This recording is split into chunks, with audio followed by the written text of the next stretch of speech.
क्या महाभारत के पांचों पांडव भगवान श्री कृष्ण के साथ धरती पर अवतरित हो चुके हैं? वह पांचों पांडव जो कौरवों के अपराजित सेना को भी पराजित कर दिया, जिस सेना को पूरे धरती पर कोई नहीं हरा सकता था, उस सेना को पांचों पांडवों ने न सिर्फ परास्त किया बल्कि उस सेना में मौजूद एक से एक महान योद्धा पितामह भीष्म, गुरु द्रोण और कर्ण जैसे महान योद्धा को भी परास्त किया।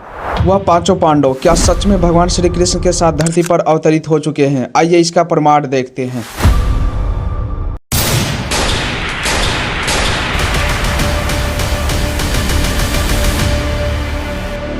प्रेमानंद जी महाराज, जिन्हें स्वयं भगवान श्री कृष्ण का अवतार माना जाता है, उनके साथ 24 घंटे उनकी सेवा करने वाले उनके शिष्य क्या सच में पांचों पांडव के अवतार हैं? दोस्तों, यह वीडियो किसी ऐतिहासिक या वैज्ञानिक प्रमाण का दावा नहीं करता। यह केवल भक्तों की मान्यताओं, आध्यात्मिक दृष्टिकोण और धार्मिक विश्वासों पर आधारित है। नंबर 1, रिंकू सिंह राजपूत। महाभारत के भीम जैसी शक्ति और योद्धा जैसे अडिग साहस जब युद्ध भूमि में उतरते हैं तो युद्ध नहीं लड़ते, इतिहास रच देते हैं।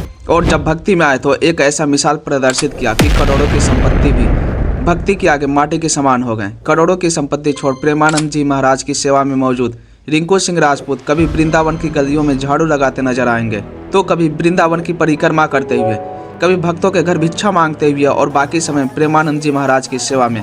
अगर इन महान, शक्तिशाली और अपने स्वामी के प्रति निष्ठावान संत को कलयुग का भीम कहा जाए तो मेरे नज़र में गलत नहीं होगा। आपका इस पर क्या राय है? कमेंट सेक्शन में जरूर बताइएगा। नंबर 2 पर आते हैं नवल नागरी बाबा। अक्सर प्रेमानंद जी महाराज के साथ रहते हैं और उनके शिष्यों के सवालों को पढ़कर सुनाते हैं। नवल नागरी बाबा पंजाब के पठानकोट के रहने वाले हैं। नवल नागरी बाबा 2008 से 2017 तक 9 वर्षों तक सेना की सेवा की। अपने सेवा काल के दौरान ही जब वह कारीगिर में तैनात थे तब वृंदावन में प्रेमानंद जी महाराज के सत्संग में आए। महाराज जी के सत्संग को सुनने के बाद बाबा के विचारों ने उनके हृदय को इतना प्रभावित किया कि सेना की नौकरी छोड़ नवल नागरी बाबा हमेशा के लिए प्रेमानंद जी महाराज की सेवा में अपने आप को समर्पित कर दिया। और अब वह प्रेमानंद जी महाराज के प्रमुख शिष्यों में से एक है और सदैव उनके साथ रहते हैं और नित्य गान पाठ करते हैं।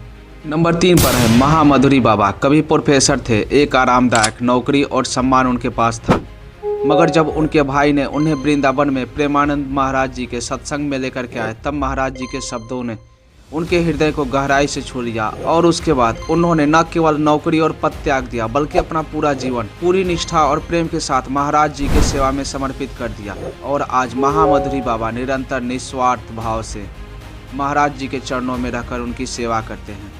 नंबर 4, श्याम शरण बाबा। लंबी जटाएं, सुंदर मुख और हष्ट-पुष्ट शरीर, जिनका व्यक्तित्व ऐसा है कि देखने वाले को कई बार तो इनमें किसी न किसी देवता की छवि दिखाई देती है। और दिखे भी क्यों ना, जिनके गुरु स्वयं प्रेमानंद जी महाराज हो, उनमें तो यह होना स्वाभाविक बात है। और श्याम शरण बाबा जी पैदा भी तो उसी घर में हुए थे जहां जन्म लिया था प्रेमानंद जी महाराज ने। जी हाँ, प्रेमानंद जी महाराज श्याम शरण बाबा के गुरु ही नहीं, चाचा भी हैं। एक ऐसे चाचा जिनके दर्शन उन्होंने सिर्फ अपने गुरु के रूप में किए हैं। श्याम शरण बाबा बचपन से ही प्रेमानंद जी महाराज का अनुसरण करते आए हैं और आज पूरा जीवन उनकी सेवा में बिता रहे हैं और वह उनके प्रमुख शिष्यों में से एक हैं। ऐसे महान संत के बारे में आप क्या कहना चाहेंगे? कमेंट सेक्शन में जरूर बताइएगा।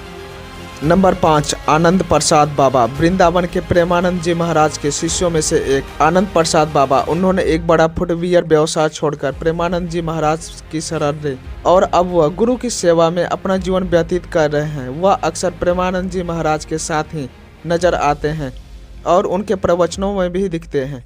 आनंद प्रसाद बाबा अब पूरा समय प्रेमानंद जी महाराज के साथ रहते हैं।